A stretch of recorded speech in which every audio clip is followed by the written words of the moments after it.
First of all, congratulations for Sunday. Thank you. Back on the 5th of April 2019, you described your team as mentality monsters. Why? Because you'd just beaten Southampton by 3-1, and Mo and Jordan scored in the last 10 minutes to seal that win. Oh.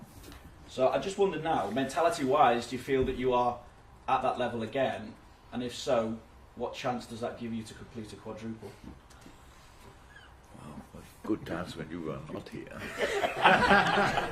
Obviously, the question didn't get better in that time. So,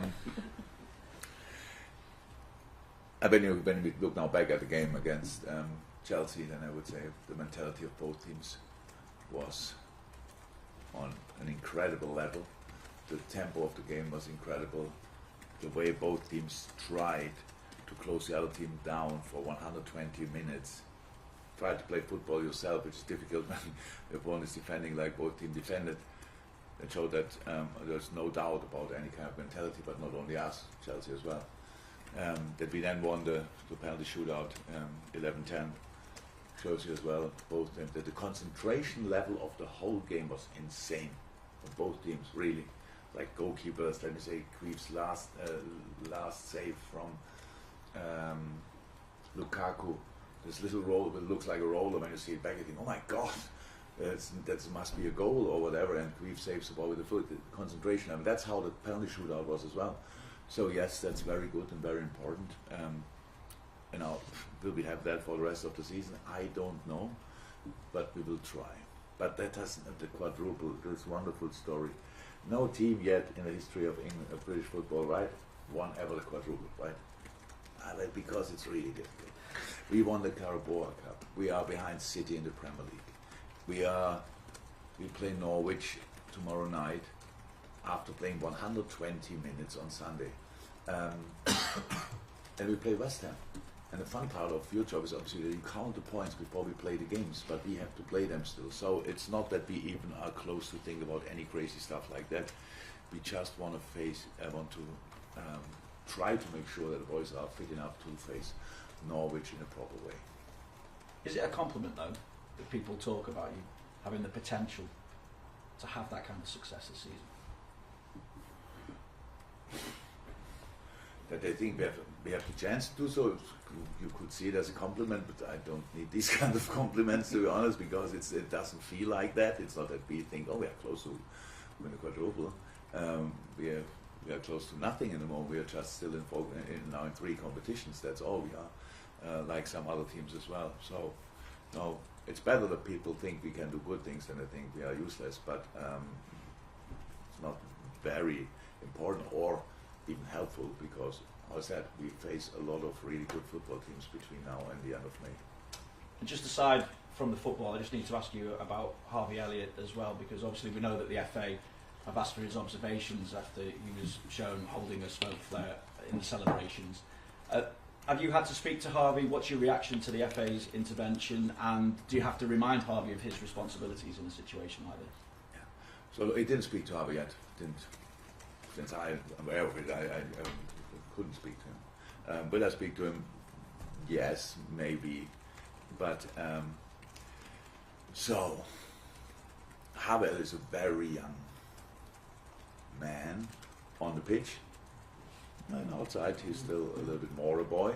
So, but that's not a problem. He made a mistake, and only because of the the role model role we have as people working in public. Yeah, I understand 100%. I will tell him. I can promise he will not do it again. Do I think it was the worst thing that ever happened in the world of football? No. So, but yeah, I understand 100% why it's not okay. But in that moment, I got carried away. So, and I'm nearly 4 times as old as he is. So that can happen.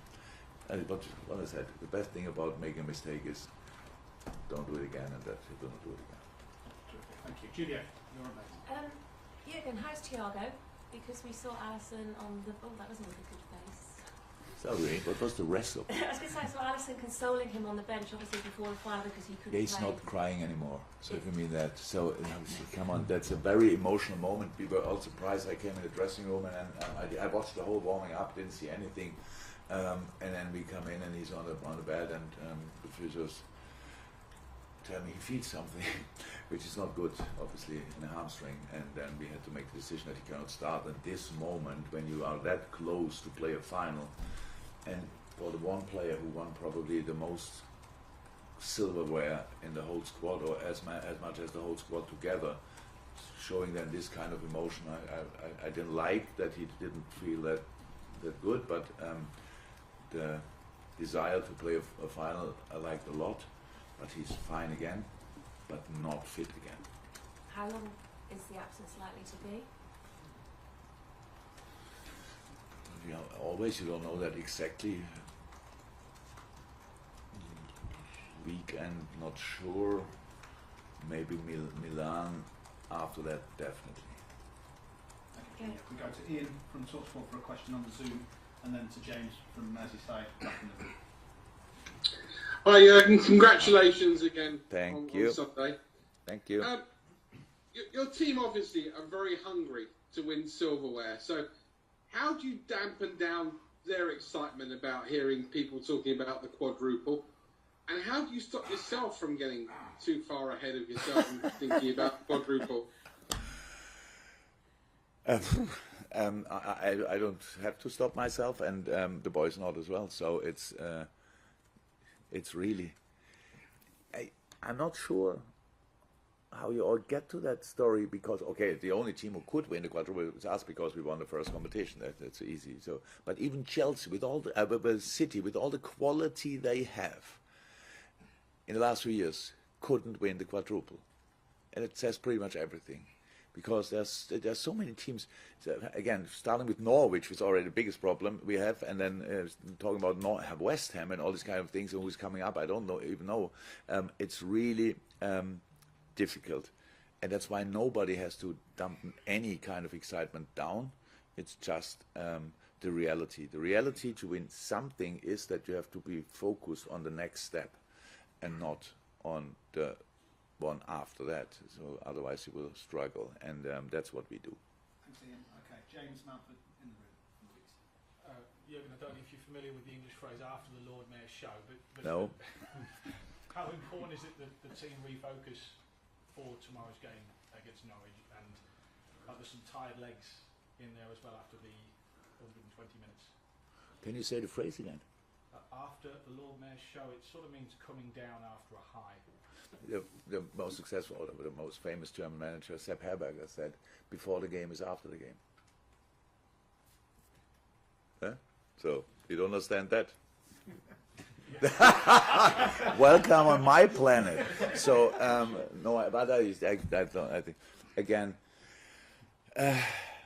we will see. I don't think it's a big problem, because it's pretty rare that you win something and then the whole decisive part of the season is only starting. But the boys, I have so much faith and trust in them. They will not.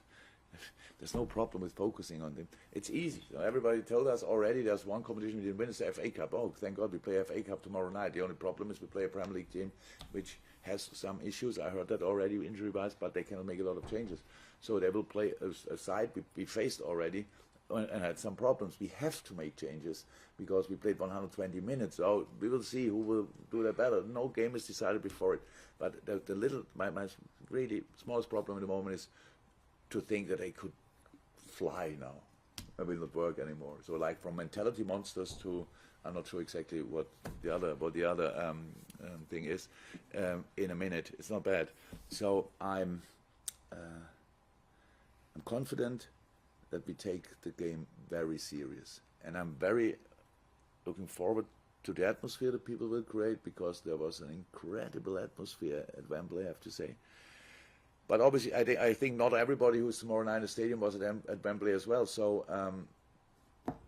if you want to celebrate the team, do it with a 95-minute, or if you need longer, hopefully not, the best atmosphere we can create. That would be really helpful.